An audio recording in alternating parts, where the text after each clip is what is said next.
کیا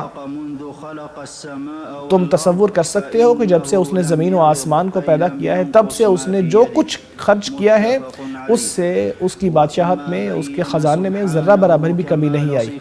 اللہ نے اپنی صفات کو خوب بیان کیا ہے اور اسی طرح یہ بھی بتایا کہ اس کے علاوہ جتنے خدا ہیں وہ عبادت کے لائق نہیں ہیں، ان میں ربوبیت کا کوئی وصف نہیں ہے، نہ تو وہ کسی چیز کو پیدا کرتی ہیں نہ کسی چیز کو بدلتی ہیں جس کو اللہ تبارک و تعالیٰ نہ چاہتا ہو۔ ابراہیم علیہ السلام نے نمرود کو کہا تھا، جس نے ربوبیت کا دعویٰ کیا تھا، کہ اللہ تبارک و تعالیٰ سورج کو مشرق سے نکالتا ہے، تم مغرب سے نکال کے دکھا دو، تو وہ مبہوت رہ گیا، وہ کافر مبہوت رہ گیا۔ اس کے ہاتھ میں کچھ نہیں تھا۔ اللہ کا فرمان ہے ان کے ہاتھ میں زمین و آسمان میں ذرہ برابر چیز بھی نہیں ہے۔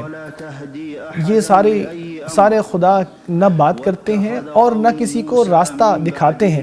اللہ نے فرمایا موسیٰ علیہ السلام کی قوم نے موسیٰ علیہ السلام کے جانے کے بعد ایک بچڑے کو معبود بنا لیا جس سے آواز آتی تھی۔ کیا وہ دیکھتے نہیں تھے کہ وہ نہ ان سے بات کرتا ہے اور نہ انہیں کوئی راستہ دکھاتا ہے، نہ وہ سنتے ہیں اور نہ وہ جواب دیتے ہیں، وہ مردہ ہیں، زندہ نہیں ہیں، اگر تم انہیں پکارو تو وہ بات سنتے بھی نہیں ہیں، اگر سن بھی لیں تو جواب نہیں دیتے، ان کا نہ مصیبت کو ختم کرتے ہیں نہ فائدہ دیتے ہیں، نہ کسی ایک جگہ سے دوسری جگہ کسی چیز کو تحویل کر سکتے ہیں۔ اللہ کا فرمان ہے جن لوگوں کو تم اللہ کے سوا خدا بناتے ہو، دیکھو ان کو پکارو، کیا آپ کے نقصانوں کو دور کر سکتے ہیں؟ نہ وہ دوسروں کی مدد کرتے ہیں اور نہ اپنی ہی مدد کر سکتے ہیں۔ اللہ کا فرمان ہے جن لوگوں کی عبادت تم اللہ کے سوا کرتے ہو، نہ تو یہ تمہاری مدد کر سکتے ہیں نہ اپنی ہی مدد کر سکتے ہیں۔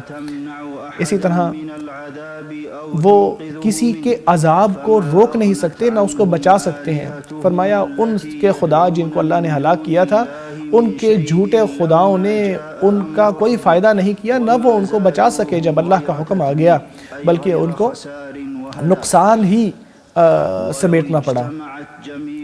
اگر سارے الہ جمع ہو جائیں، اللہ کے علاوہ جھوٹے خدا اکٹھے ہو جائیں اور سارے مل کر کوئی ایک کام کرنا چاہیں، ایک مکھی ان سے کوئی چھوٹی سی چیز لے جائے تو وہ اس سے اس چیز کو بچا بھی نہیں سکتے۔ اللہ نے فرمایا یہ جو مکھی کو پکارنے والے ہیں، یعنی جتنے لوگ اللہ کے سوا پکارنے والے ہیں وہ گویا کہ مکھی کو پکارتے ہیں، اور جو مطلوب ہے وہ بھی کتنا برا ہے۔ اللہ تبارک و تعالیٰ نے شرک کے حوالے سے جتنی آیات نازل کی ہیں ان میں یہ ایک اہم آیت ہے۔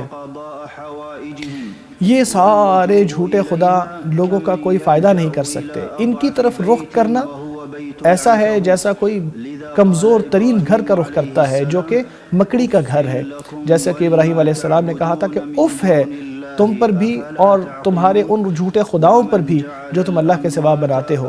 جو مردوں کو یا ولیوں کو یا نیک لوگوں کو اپنے اور خدا کے یا اللہ کے درمیان واسطہ بناتا ہے دعا میں، تو وہ عبودیت کے معنی کو اور اس کے تقاضے کو سلب کر دیتا ہے اور ضائع کر دیتا ہے۔ اللہ کا فرمان ہے یہ ان لوگوں کو پکارتے ہیں کہ جو نہ ان کا فائدہ کرتے ہیں نہ نقصان، پھر کہتے ہیں کہ یہ اللہ کے ہاں ہمارے سفارشی ہیں۔ اسے اس کا مقصد کبھی پورا نہیں ہو سکتا بلکہ اس کا الٹ ہی ہوگا۔ اللہ کا فرمان ہے یہ ان کے پکار کو رد کر دیں گے اور یہ ان کے مقصد کی ضد ہی ملے گی۔ وہ اپنے شرک کی وجہ سے نقصان اٹھائیں گے اور قابل ملامت ٹھہریں گے۔ اللہ تبارک و تعالیٰ کا فرمان ہے اللہ کے ساتھ کسی کو شریک نہ بنانا، ایسا نہ ہو کہ تم مذموم ہو کے اور رسوا ہو کے بیٹھ جاؤ۔